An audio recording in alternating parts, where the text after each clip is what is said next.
ଆଗକୁ ପଡ଼ିଛି ପଥ ବହୁ ଦୂର, ଆହୁରି କେତେ ଯେ ବାକି। ଚାଲିବି ଚାଲିବି ନ ପଡ଼ିବି ଥକି, ମୁଦିବା ଘରୁ ଆଖି। ଅନ୍ଧାର ଯେତିକି ଆଲୁଅ ସେତିକି, ଏହି ଯେ ଗହନ ବନ। ତେଣୁ ତୁ ଆପଣା ସଂକଳ୍ପେ ଅଟଳ, ଅଚଳ ରହରେ ମନ।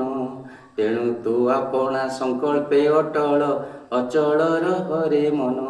ତେଣୁ ସୁନା ପିଲା ସମସ୍ତେ, ତେଣୁ ଆଜିର ଏଇ ଗ୍ରୀଷ୍ମ ଅବକାଶର ସମସ୍ତଙ୍କୁ ଶୁଭକାମନା। ତେଣୁ ଏଇ ମନୋଭାବ ନେଇ ନିଜ ସଂକଳ୍ପରେ ଅଟଳ ରହିବା ଏବଂ କର୍ତ୍ତବ୍ୟ ପାଳନେ ଯଶ ଧନ ଲଭେ, ଦୁନିଆରେ କର୍ମବୀର। ଭାଗ୍ୟକୁ ଆଦରି କାପୁରୁଷ ସିନା, ଦୁଃଖ ଭୋଗେ ବାରମ୍ବାର। ତେଣୁ ଆମେ ଦୁଃଖକୁ ହଟେଇଦେବା। ଗରିବ ହେଇ ଜନ୍ମ ହୋଇଛନ୍ତି ସତ, କିନ୍ତୁ ଗରିବ ହେଇକି ମରିବା ନାହିଁ।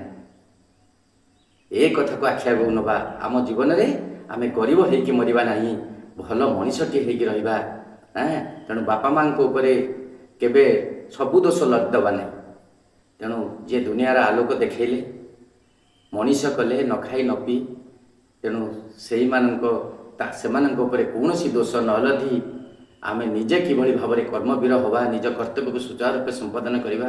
ପାଠ ପଢ଼ିବା ନାହିଁ, ଚଗଲା ହେବା, ବଦମାସି ହେବା, ବାପା ମାଆଙ୍କ କହିବା ଖାଲି ବାପା ମାଆଙ୍କ ଉପରେ ସବୁ ଦୋଷ ଲଦିଦେଲେ ହେବ କି? ତେଣୁ ନିଜକୁ ନିଜେ କ'ଣ କର ନା କର୍ମବୀର ହେଇ ଚାଲ। ଦେଖିବା ଆମେ ଅଧିକା କିଛି କହିବା ନାହିଁ। ତେଣୁ ନବମ ଶ୍ରେଣୀ ଛୁଆମାନେ ସମସ୍ତେ ଯେ ଆରମ୍ଭ କରିବା ଆମର କ'ଣ ନା ବ୍ୟାକରଣ କାର୍ଯ୍ୟକ୍ରମ। ବ୍ୟାକରଣ ଯେଉଁ ପଢ଼ିଥିଲେ କ'ଣ, ବ୍ୟାକରଣରେ କ'ଣ ଶବ୍ଦ ଗଠନ। ତେଣୁ ସେଇ ଶବ୍ଦ ଗଠନ ଆମେ ପଢ଼ିବା। ଦେଖିବା କିଭଳି ଭାବରେ ଶବ୍ଦ ଗଠନର ପ୍ରଥମ ଭାଗ ଯାଇଛି। ଦ୍ୱିତୀୟ ଭାଗରେ ଆମେ ପଢ଼ିବା ଶବ୍ଦର ରୂପ କିଭଳି ଭାବରେ। ତେଣୁ ବହି ସମସ୍ତେ ଖୋଲ, ବହି ଟିକେ ଦେଖ, ଦେଖିକି ମୋ କଥାକୁ ଶୁଣ, ନିଶ୍ଚିତ ଭାବରେ ବୁଝିପାରିବ। ଶବ୍ଦ ଭଣ୍ଡାରର ପରିସର ଅତି ବିଶାଳ। ନିଶ୍ଚିତ ଭାବରେ ଶବ୍ଦ ଭଣ୍ଡାରର ପରିସର ଅତି ବିଶାଳ। କାରଣ ଆମେ ଶବ୍ଦ ଭଣ୍ଡାରକୁ କେବେ ସମସ୍ତେ ଅତିକ୍ରମ କରିଯାଇପାରିବା ନାହିଁ। ବହୁ ଶବ୍ଦ ଅଛି। ଶବ୍ଦକୁ ଶବ୍ଦ ଖଞ୍ଜି ଆମେ ଆମର ମନର କଥାକୁ ପରିପ୍ରକାଶ କରୁଛନ୍ତି ବାକ୍ୟ ମାଧ୍ୟମରେ। ଆମେ ଦଶମ ଶ୍ରେଣୀରେ ପଢ଼ିବା। ତେଣୁ ଦେଖିବା, ତେଣୁ ଶବ୍ଦ ଭଣ୍ଡାରର ପରିସର ଅତି ବିଶାଳ। ଗଠନ ଦୃଷ୍ଟିରୁ ଏହାକୁ ଦୁଇ ଭାଗରେ ବିଭକ୍ତ କରାଯାଇଛି। କ'ଣ? ଗଠନ ଦୃଷ୍ଟିରୁ, ତିଆରି ଦୃଷ୍ଟିରୁ, ସୃଷ୍ଟି ଦୃଷ୍ଟିରୁ ଦୁଇ ଭାଗରେ ବିଭକ୍ତ କରାଯାଇଛି। କ'ଣ? ତାହା ହେଉଛି ଯଥାକ୍ରମେ ମୌଳିକ ଶବ୍ଦ ବା ମୌଳିକ ରୂପ, ଆଉ ଗୋଟେ କ'ଣ ବୁତ୍ପୂର୍ଣ୍ଣ ରୂପ। ଦେଖିବା ମୌଳିକ ଶବ୍ଦ ହେଲା କି? ମୌଳିକ ଶବ୍ଦ ଦୁଇ ଭାଗରେ। ଗଠନ ଦୃଷ୍ଟିରୁ ଶବ୍ଦକୁ କେତେ ଭାଗରେ ବିଭକ୍ତ କରାଯାଇଛି? ନା ଦୁଇ ଭାଗରେ ବିଭକ୍ତ କରାଯାଇଛି। ତେଣୁ କ'ଣ କ'ଣ ନା ମୌଳିକ ଶବ୍ଦ ଆଉ ବୁତ୍ପୂର୍ଣ୍ଣ ଶବ୍ଦ। ଯେଉଁ ମୌଳିକ ଶବ୍ଦ କାହାକୁ କୁହାଯାଏ? ଯେଉଁ ଶବ୍ଦରୁ କୌଣସି ଉପାୟରେ ଗୋଟିଏ ହେଲେ ବି ବର୍ଣ୍ଣ କାଟି ହୁଏ ନାହିଁ। ତେଣୁ ଗୋଟେ ଶବ୍ଦରୁ ଗୋଟେ ବର୍ଣ୍ଣ ଯଦି କାଟିଦେବା, ତାର ଅର୍ଥ ପ୍ରକାଶ କରିବାର କ୍ଷମତା ଲୋପ ହୋଇଯିବ ବା ଅର୍ଥ ପ୍ରକାଶ କରିପାରିବ ନାହିଁ। ତାହେଲେ ଆମେ କୌଣସି ବର୍ଣ୍ଣ ଗୋଟେ କାଟିପାରିବା ନାହିଁ। ତେଣୁ କ'ଣ କହୁଛି? ଯେଉଁ ଶବ୍ଦରୁ କୌଣସି ଉପାୟରେ ଗୋଟିଏ ହେଲେ ବି ବର୍ଣ୍ଣ କାଟି ହୁଏ ନାହିଁ, ଅର୍ଥାତ୍ ଗୋଟିଏ ବର୍ଣ୍ଣ କାଟିଦେଲେ ତାର ଅଙ୍ଗହାନି ହେବା ସଙ୍ଗେ ସଙ୍ଗେ ଅର୍ଥ ପ୍ରକାଶ କ୍ଷମତା ଲୋପ ପାଏ। ତେଣୁ ସେ ଆଉ ଅର୍ଥ ପ୍ରକାଶ କରିପାରେ ନାହିଁ। ତେଣୁ ତାକୁ କ'ଣ କୁହାଯାଏ? ନା ମୌଳିକ ଶବ୍ଦ କହନ୍ତି। ଯଥା ଗଛ, ଗଛରୁ କ'ଣ ଗ କାଟିଦେବା, ଛ ହେବ କି?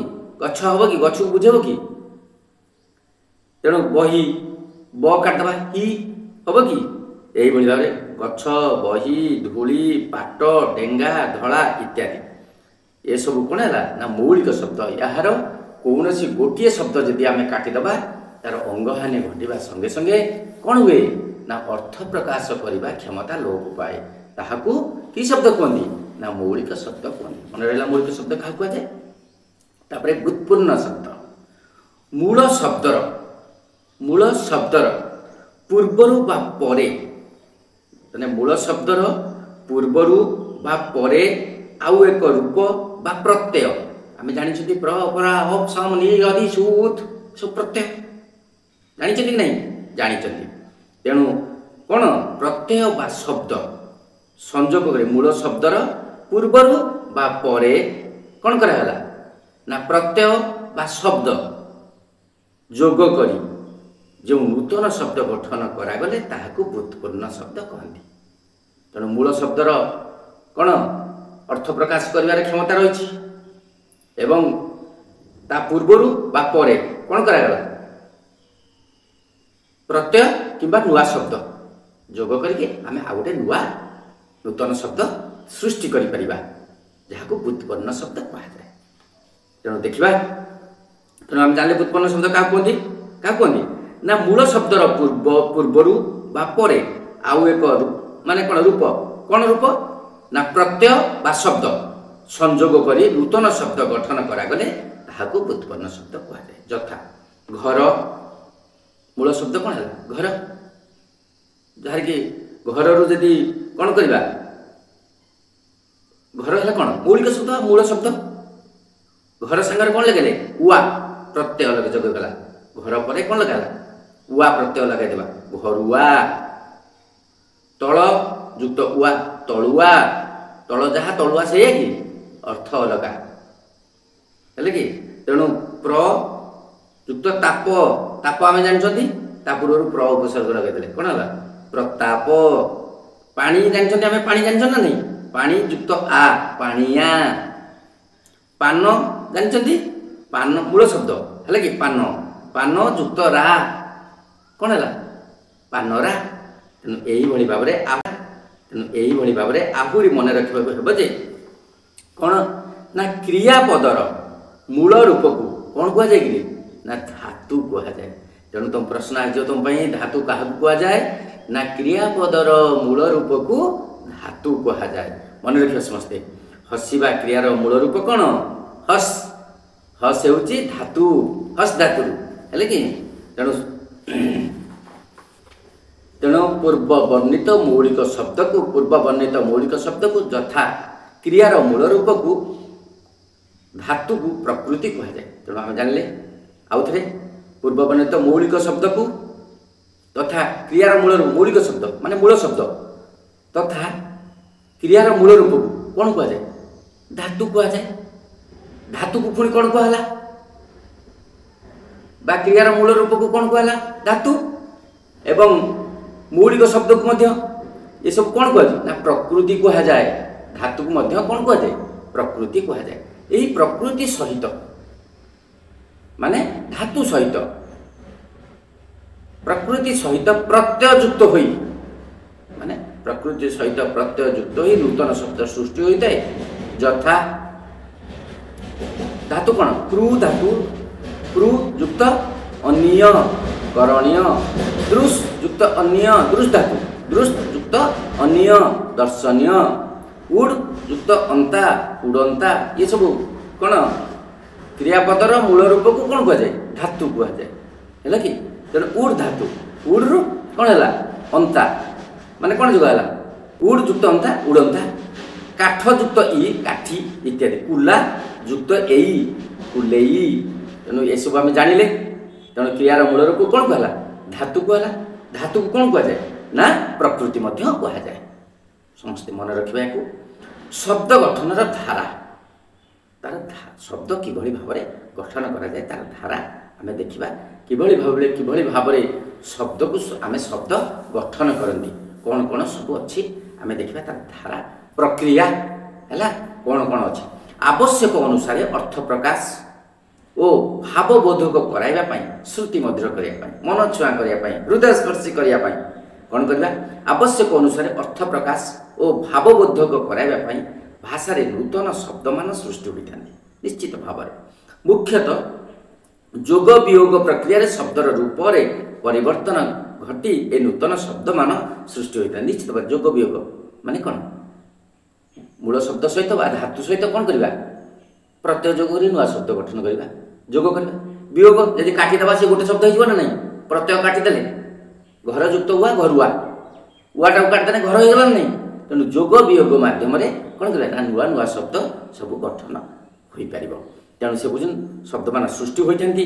ଏହି ଗଠନ ରୀତିର ଧାରାରେ ଆମ ଆଖି ଆଗକୁ ଆସନ୍ତି। ତେଣୁ ଏହିଭଳି ଭାବରେ ଯୋଗ ଆଉ ବିୟୋଗ ମାଧ୍ୟମରେ ଯେଉଁ ଆମେ ନୂଆ ନୂଆ ଶବ୍ଦ ସବୁ ଗଠନ କରନ୍ତି, ଆମକୁ ଆଖି ଆଗକୁ ଦେଖାଯାଏ କେଉଁ ରୀତିରେ କେଉଁ ପ୍ରକ୍ରିୟାରେ କ'ଣ ମାଧ୍ୟମରେ ସବୁ ନୂଆ ନୂଆ ଶବ୍ଦ ଗଠନ ହୁଅନ୍ତି। କ'ଣ ନା ଲିଙ୍ଗ, ବଚନ, विभक्ति संधि समास जुग्म शब्द विपरीतार्थबोधक शब्द समोच्चारित शब्द कृदंत तद्धित उपसर्ग सणंत जिणंत जणंत निजंत णत्वविधि सत्वविधि आदि यही प्रकार रे आमे कौन करती ना नुआ नुआ शब्द मान सब गठन करती।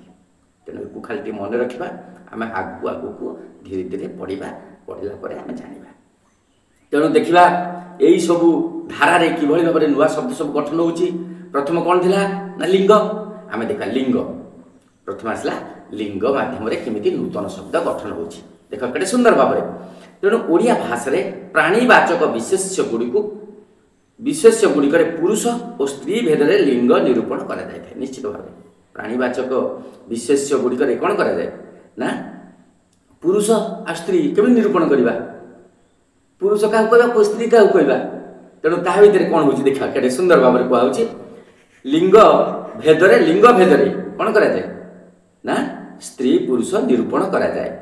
पुणी अप्राणीवाचक विशेष्य गुड़ी को कौन कहे जोटा अप्राणी निर्जीव जो प्राणी नुहति है कि गुड़ी को किल्बलिंग भाव में ग्रहण करा जाए। कौन भाव ना किल्बलिंग भाव में ग्रहण करें कौन है पुलिंग स्त्रीलिंग किल्बलिंग है कि भाव में ग्रहण करा जाए। पुरुषवाचक शब्द को पुलिंग आम जान जो मैंने पुरुष से पुलिंग कहला। स्त्रीवाचक शब्द को स्त्रीलिंग भाव में ग्रहण करागला भाव में गृहित कराए। पुलिंग को और स्त्रीलिंग को कला बेले अनेक स्थल में प्रत्यय युक्त होता है। पुलिंग को जो स्त्रीलिंग करवा कौन कहला अनेक स्थल में प्रत्यय युक्त हो माने पुरुष शब्द सहित प्रत्यय युक्त करदे से स्त्रीलिंग हो स्त्री हो। तेणु देखा कि भाव में जपरी बाघ होउची बाघ गोटे पुलिंग बाघ गोटे होउची पुलिंग पुलिंग शब्द नहीं। बाघ कहले हम क्या बुझाती पुरुष बाघ को बुझाती ना नहीं। एथिरे उणी प्रत्यय कि प्रत्यय उणी प्रत्यय युक्त हेले ताकू कौन कह जाए ना बाघुणी। बाघुणी कहले क्या बुझे पुरुष बाघ को बुझेब स्त्री बाघ को बुझेब नारी बाघ को बुझेब माई बाघ को बुझेब आम कहते।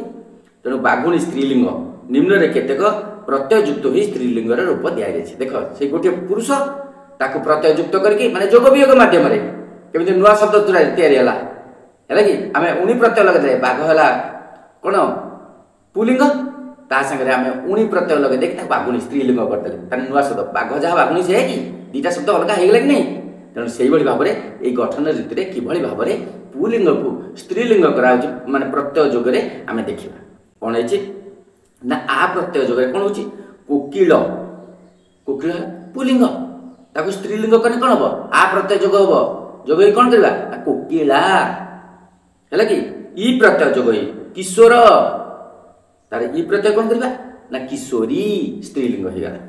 मानव मानवी ई प्रत्यय नर नारी ई प्रत्यय नागर नागरी कौन है ई प्रत्यय जोगरे ये है।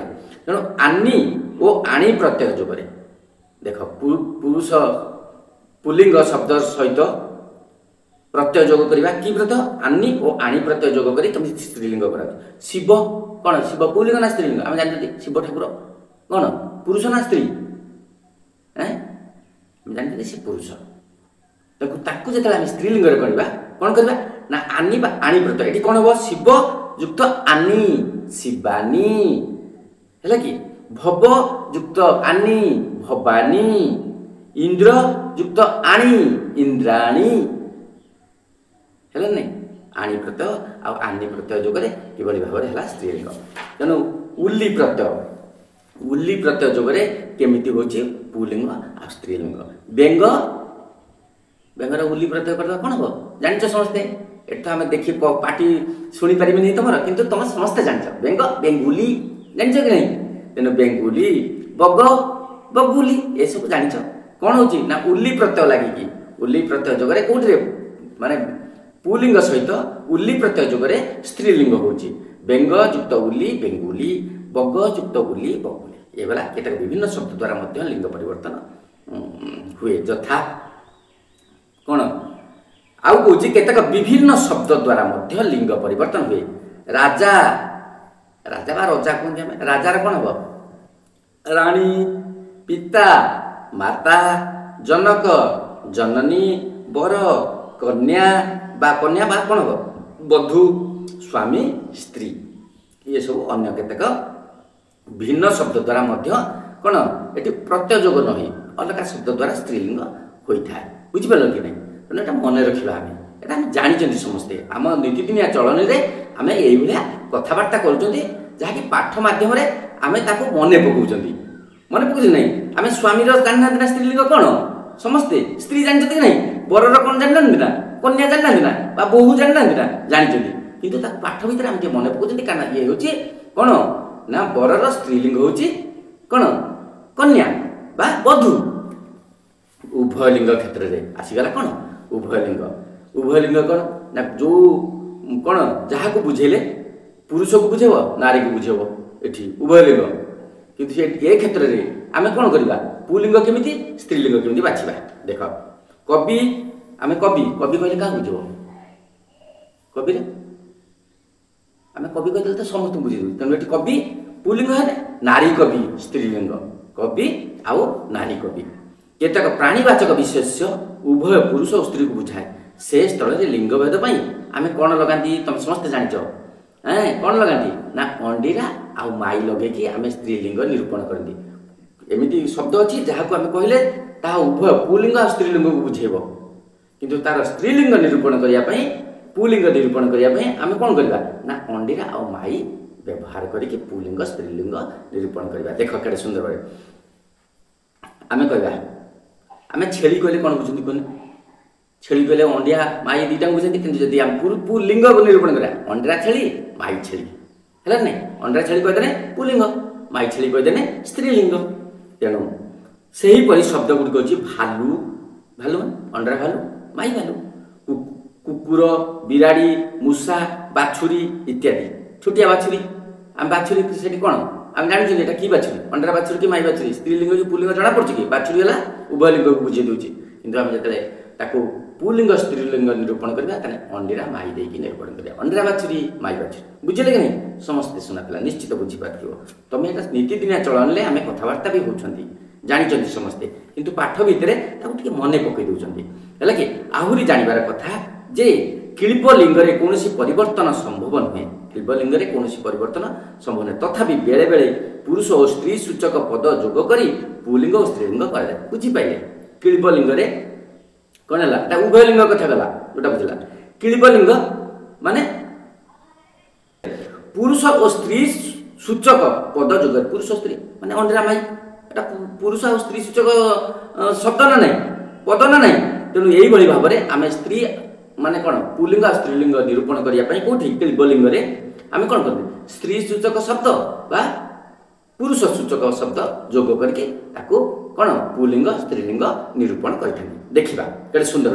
ଫୁଲ ହେଉଛି ଗୋଟିଏ କିଳ୍ପଲିଙ୍ଗ। ଫୁଲ କ'ଣ ହେଲା? କିଳ୍ପଲିଙ୍ଗ ମାନେ ଉଭୟକୁ ବୁଝାଉଛି, ଉଭୟ ଲିଙ୍ଗକୁ ବୁଝାଉଛି ନା ନାହିଁ? କିଳ୍ପଲିଙ୍ଗ। କିନ୍ତୁ ଏହାକୁ ପୁଲିଙ୍ଗ ଓ ସ୍ତ୍ରୀଲିଙ୍ଗ କରାଯାଏ ଯଥା ଅଣ୍ଡିରା ଫୁଲ, ମାଇ ଫୁଲ। ଆମେ ଆଗରୁ ଏଇ ସାଙ୍ଗେ ସାଙ୍ଗେ ପଢ଼ିଗଲେ, ହେଲା କି? ତେଣୁ ଅଣ୍ଡିରା ଫୁଲ, ମାଇ ଫୁଲ। ତେଣୁ ନିହାତି ସୁବିଧା ନାହିଁ। ବଚନ, ତାପରେ ବଚନ। ବଚନ କାହାକୁ କହିବା ନା ଯେଉଁଥିରୁ ବସ୍ତୁ ବା ବ୍ୟକ୍ତିର ସଂଖ୍ୟା ଜଣାପଡ଼େ ତାହାକୁ ବଚନ କୁହାଯାଏ। ଆମେ ଜାଣିଛନ୍ତି ବଚନ କ'ଣ? ଏକ ବଚନ, ବହୁ ବଚନ। ଜାଣିଛନ୍ତି ନା ନାହିଁ? ତାମାନେ ୟା ମାଧ୍ୟମରେ କ'ଣ ଏକ ବଚନ କହିଲେ କ'ଣ ବସ୍ତୁର କ'ଣ ଜଣାପଡ଼ୁଛି ନା ଗୋଟେ ଏକକୁ ବୁଝାଉଛି, ଗୋଟିକୁ ବୁଝାଉଛି। ବହୁ ବଚନ କହିଲେ ଏକରୁ ଅଧିକାକୁ ବୁଝାଉଛି। ବୁଝୁଛନ୍ତି ନା ନାହିଁ? ନିଶ୍ଚିତ ଭାବରେ। ତେଣୁ ଏଠି କ'ଣ କଲା? ତାହେଲେ ବଚନ ଆମେ କାହାକୁ କହିଲେ ନା ଯେଉଁଥିରୁ ବସ୍ତୁ ବା ବ୍ୟକ୍ତିର ସଂଖ୍ୟା ଜଣାପଡ଼େ ତାହାକୁ ବଚନ କୁହାଯାଏ। ବଚନର ଚିହ୍ନ ସାଧାରଣତଃ ବିଶେଷ୍ୟ ଓ ସର୍ବନାମ ପଦରେ ସଂଯୁକ୍ତ ହୁଏ। ଆମେ ଜାଣିଛନ୍ତି ବଚନର ଚିହ୍ନ କୋଉଠି ନା ବିଶେଷ୍ୟ ଆଉ ସର୍ବନାମରେ କ'ଣ ହେଇଥାଏ? ସଂଯୁକ୍ତ ହେଇଥାଏ। ଆମେ ସମସ୍ତେ ଜାଣିଛନ୍ତି ଯେଉଁ ପଦରୁ ବସ୍ତୁର ବା ବ୍ୟକ୍ତିର ସଂଖ୍ୟା ଗୋଟିଏ ବୋଲି ଜଣାପଡ଼େ, ଏଇ ସାଙ୍ଗେ ସାଙ୍ଗେ କହିଲି ଗୋଟିଏ ବୋଲି ଜଣାପଡ଼େ, ତାହାକୁ ଏକ ବଚନ କୁହାଯାଏ। ଆମେ ଜାଣିଛନ୍ତି ଯେଉଁଠି ବ୍ୟକ୍ତି ବା ବସ୍ତୁର ସଂଖ୍ୟା ଏକ ବୋଲି ଜଣେ ବୋଲି ଜଣାପଡ଼େ ବା ଗୋଟିଏ ବୋଲି ଜଣାପଡ଼େ, ତାକୁ ଏକ ବଚନ କୁହାଯାଏ।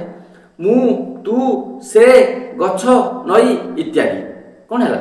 एक वचन गोटी को बुझाऊँ तापर देखा ये रखीदे देखा जो पदर वस्तु बा व्यक्तिर संख्या एक रु अधिक बोली जना जाए ताहाको बहुवचन कहती यथा आंभे माने तुम्भे माने से माने नई गुड़िक गछ गुड़िक गुड़िक लगिगला माने लगिगला बहुवचन शब्द आसीगला है कि नहीं। तेणु एक वचन व्यवहृत होता चिन्ह आम जानते एक वचन कौन टी टा टे टीए टाए खंडीए खंडे गोटे गोटिक इत्यादि उदाहरण स्वरूप गोटे पिला पिलाटीए पिलाटी बुझिलनि कि बुझिला। बहुवचन व्यवहृत चिन्ह गुड़िक माने गुड़ाए गुड़िक गुड़िक पंक्ति श्रेणी जुथ जाक तक गण सबु दल पल समूह वृंद माल राजी चय पुंज राशि मंडल समूह को बुझाऊँगी। तेणु सेगुड़ी कौन है ना बहुवचन चिन्ह उदाहरण स्वरूप पिलाए पिला माने पुस्तक चय पर्वत श्रेणी ये कौन हो ना बहुवचन को बुझाऊँगी। पदर उभय पार्श्व बहुवचन व्यवहार करा जाए नहीं। पदर उभय पार्श्व माने कौन दीपटे आगरे और पछरे दीपटे मैंने सबू पिला माने कहबानी सबू तो है बहुवचन पुणी पिला माने हाँ ना यदि हम पिला माने सबू पिला बुझिपारे ना उभय पदर उभय पार्श्व कौन करा जाए ना बहुवचन व्यवहार कराए यथा अनेक पिला माने अनेक तो है कौन बहुवचन जमी सबू कहली जमी अनेक अनेक सेमती अनेक माने कौन बहुत अनेक पिला पिला माने भी बहुत पिला सब पिला बुझे तेणु अनेक पिला माने होबे जदि हम पिला माने नन अनेक पिला। तेणु एपरि प्रयोग अशुद्ध हटे आमे अनेक पिला बोली लिखि परिबा बा पिला माने बोली कहि परिबा बा लिखि परिबा किंतु सब बेले वाक्यर अर्थ को गुरुत्व देबा पई जुग्म बहुवचन व्यवहृत हुए। तेणु सबु घर जाक सबु जाक घर सबुतक फूल तेणु कौन कहे देख सब वाक्यर अर्थ को गुरुत्व देवाई वाक्यर अर्थ को गुरुत्व देवाई सावलील करने श्रुति मधुर करने वाक्यर अर्थबोधकता सरस सुंदर मधुर करने आम कौन करना जुग्म शब्द माने कौन गुरुत्व देवाई जुग्म बहुवचन व्यवहृत होता है। तेणु देखिए जुग्म बहुवचन कौन सबु जाक जाक बहुवचन सबू भी बहुवचन सबु जाक घर सबुतक फूल एठारे सबु जाक तक होती गोटे गोटे बहुवचन किंतु एठारे दुईटी कौन बहुवचन एकत्र संयुक्त होई रही मन रखा हेब जे साधुता दुष्टामी प्रभृति गुणवाचक विशेष्य गमन शयन प्रभृति क्रियावाचक विशेष्य पदरे बहुवचन लगे ना। तेणु बहुवचन कौट कौट लगे ना मन रखा हेब से कौन एटा शिखा पड़ो मन रखा पड़ो कौटी कौटी ना साधुता दुष्टामी प्रभृति कौन साधुता कौन गोटे गुण तेणु गुणवाचक विशेष्य गुणवाचक विशेष्य आउ कौन गमन शयन ये सब कौन क्रियावाचक विशेष्य तेणु पदरे बहुवचन लगे ना तेणु कौटी ना गुणवाचक विशेष्य आ क्रियावाचक विशेष्य कौन लगे ना बहुवचन लगे ना। आहरी जाना उचित जे बेले बेले वचन चिन्हयुक्त न होई मध्य एक वचन और बहुवचन प्रकाशित आहरी कौन जाना उचित जे बेले बेले कौन वचन चिन्हयुक्त न वचन न थाई चिन्ह न थाई मध्य एक वचन और बहुवचन प्रकाशित हुए। पिला खेलुछि पिला खेलुछि पिला खेलुछि माने पिलाटी खेलुछि एठारे गोटे पिला बुझाउछि पिले खेलुछंती पिले खेलुछंती कौन ना पिला माने खेलुछंती एठी कौन होछि एठारे एकाधिक पिला को बुझाउछि। तेणु एठी टीए टाए माने से माने गुड़ाक ए सब नाही बहुवचन चिन्ह कि एक वचन चिन्ह नाही किंतु एक वचन आ बहुवचन को बुझाउछि। मन देख पढ़िबो आसला कौन तापर कौन जुग्म शब्द आमे जुग्म शब्द आसंता अध्याय पढ़िबा ना कौन आसंता अध्याय जुग्म शब्द पढ़िबा समस्ते सुना पिला ना कौन सुना पिला नहीं तेणु समस्ते सुना पिला। तेणु आज ग्रीष्म अवकाश शिक्षा को आमे कौन करवा खुशी खुशी मजारे मजारे अति सहजरे भल भाव आमे कौन करवा मन दे पढ़िबा।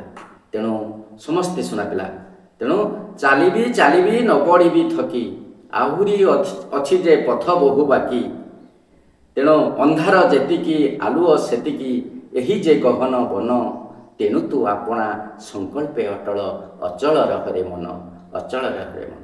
तेणु आगु को आहुरी पथ बहुत अच्छी बाकी आ जीवन रास्ता आहुरी अनेक अच्छी जीवन माने ଅଙ୍କା ବଙ୍କା ରାସ୍ତା ଲମ୍ବି ଥାଏ ଯହିଁ ଏନ୍ତୁଡ଼ି ଶାଳରୁ ମଶାଣି ରଚିତା। ତେଣୁ ଆହୁରି ଲମ୍ବା ରାସ୍ତା ଆମକୁ ପଡ଼ିଛି। କେତେ ଆମେ ସାମାନ୍ୟ ଅଳ୍ପ କେଇ ପାଦ ଚାଲିଛନ୍ତି, ତେଣୁ ଆଗକୁ ଆହୁରି ଲମ୍ବା ରାସ୍ତା ଅଛି। ତେଣୁ ସମସ୍ତେ ସୁନାପିଲା ହେଇ ଏ ଲମ୍ବା ରାସ୍ତାକୁ ଅତିକ୍ରମ କରିବା, ଖୁସିରେ ଖୁସିରେ ଭଲ ମଣିଷଟେ ହୋଇ ତଥାପି ଈଶ୍ୱରଙ୍କ ପାଖରେ କାମନା କରୁଛି। ଯେଉଁମାନେ ଦେଖୁଛ, ଯେଉଁମାନେ ଶୁଣୁଛ, ତେଣୁ ସମସ୍ତଙ୍କର ଜୀବନର ଚଲାପଥ କୁସ୍ମିତ ହେଉ, ପୁଷ୍ପିତ ହେଉ, ସରସ ସୁନ୍ଦର ମଧୁର ହେଉ। ତେଣୁ ସମସ୍ତେ ଭଲରେ ରୁହ, ଏତିକି କାମନା କରି ମୁଁ ଆଜିର ଏ ଭିଡ଼ିଓକୁ ବିରାମ ଦେଉଛି। ଧନ୍ୟବାଦ ସମସ୍ତଙ୍କୁ।